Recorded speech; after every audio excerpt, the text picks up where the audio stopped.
আসসালামু আলাইকুম। আশা করি সবাই ভালো আছেন। আজকে একটা ভিন্ন ধর্মীয় অভিজ্ঞতা শেয়ার করি। একজন রোগী দেখলাম যিনি প্রায় ২-২.৫ মাস যাবৎ দাউদে আক্রান্ত। অন্যরা যা করেন উনিও তাই করেছেন। শুরুতে একজন ঔষধের দোকানদারের পরামর্শে ডার্মাসল ক্রিম লাগিয়েছেন, এরপর ডার্মামিক্স ক্রিম লাগিয়েছেন।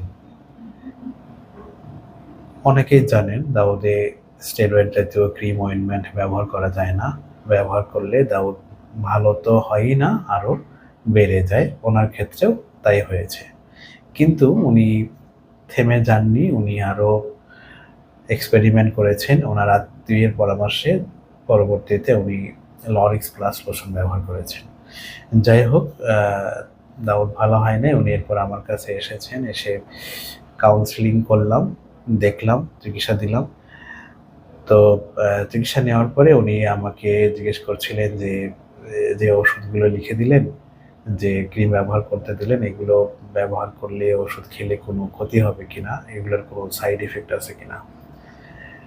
আমিও উত্তর দিলাম, আসলে এগুলোর এরকম কোনো সাইড ইফেক্ট নাই।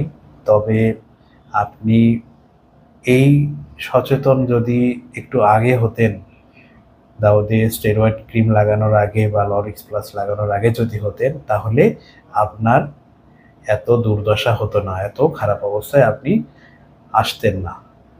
যাই হোক, সহজ কথা হলো, আমরা যখন সচেতন হওয়া উচিত তখন সচেতন হতে হবে।